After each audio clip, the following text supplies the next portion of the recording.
దేవుని పరిశుద్ధ నామమునకు మహిమ కలుగునుగాక. ప్రియులారా, ప్రభునామన మీ అందరికీ వందనాలు. యెషయా గ్రంథం 26వ అధ్యాయము 3వ వచనం. ఎవని మనసు నీ మీద ఆనుకొనునో వాని నీవు పూర్ణశాంతి గలవానిగా కాపాడుదువు, ఎలయనగా అతడు నీయందు విశ్వాసముంచి ఉన్నాడు.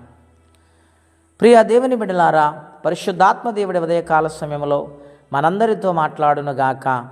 యెషయా భక్తుని ద్వారా దేవుడి మాటలు వ్రాయించారు నాడు ఇశ్రాయేలు ప్రజలను ఉద్దేశించి. ఈ మాటలు సర్వ ప్రపంచానికి, సర్వ మానవ జాతికి అవసరమైనవి. ఆయన మీద ఎవరైతే ఆనుకుంటారో వారి మనస్సుకు నెమ్మది కలగజేస్తానని దేవుడు మాట్లాడుచు ఉన్నారు. ప్రియులారా, ఈ లోకములో జీవిస్తున్న ప్రతి మానవులు కూడా ఆలోచించేది, నేను ఇది సంపాదించాలి, నేను ఉన్నతమైన స్థితిలో ఉండాలి, నేను అందరికంటే గొప్ప వ్యక్తిగా ఉండాలి, నేను అందరికంటే ధనవంతుడిగా మారాలి, నేను అందరికంటే ఉన్నతమైన స్థానములో ఉండాలని మనసులో ఎన్నో తలంపులు కలిగి ఉంటారు. ప్రియులారా, ఇది ఎంతవరకు అండి? ఆలోచన చేయండి.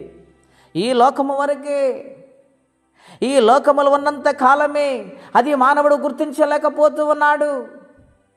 నీ మనస్సు ఆయన మీద ఆనుకుంటే ఇక్కడ ఎన్ని సంపాదించిన మనశ్శాంతి ఉండదు, కానీ దేవుని మీద ఆనుకుంటే నెమ్మదినిస్తానని వాగ్దానము చేస్తూ ఉన్నాడు. గనుక ఆయన మీద ఆనుకుని బిడ్డలుగా మనం ఉండాలని ప్రభు పేట మీకు మనవి చేస్తూ ఉన్నాను. ప్రియులారా, ఇశ్రాయేలు దేశములో షోమ్రోను పట్టణములో దైవజనుడైన ఎలీషా గారు ఉన్నారు. ఇశ్రాయేలు దేశము నుండి చెరగొని సిరియా దేశానికి వచ్చినది వెళ్ళింది.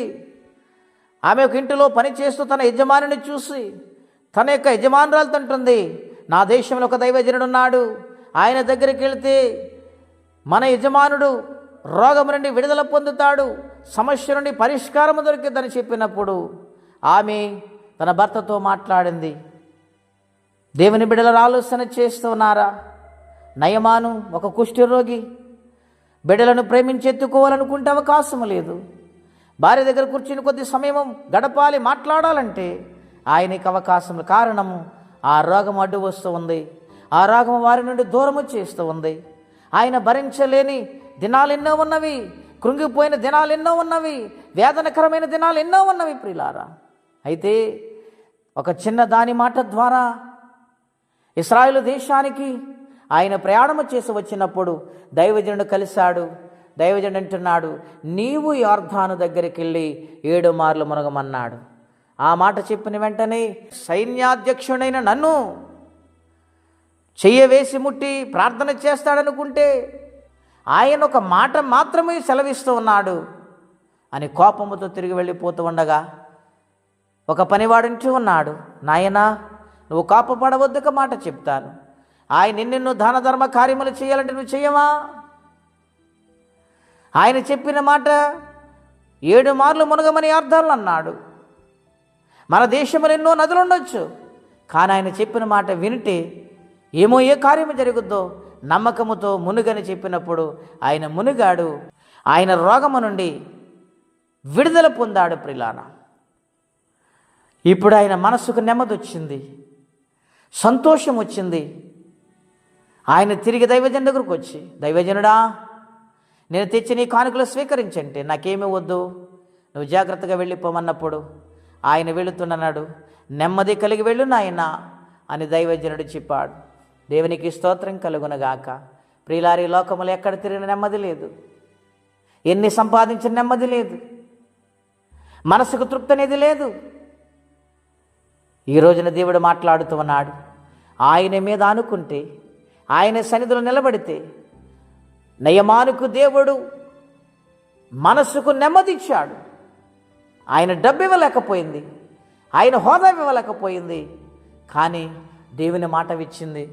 కాబట్టి మనందరము కూడా ఆయన మీద ఆనుకునే బిడ్డలుగా మారినప్పుడు ఏ సమస్య అయినా, ఏ యొక్క అపాయమైనా, ఏ యొక్క కృంగుదలైన దేవుడు తీసివేస్తానికి, నెమ్మది ఇవ్వటానికి సిద్ధంగా ఉన్నారు.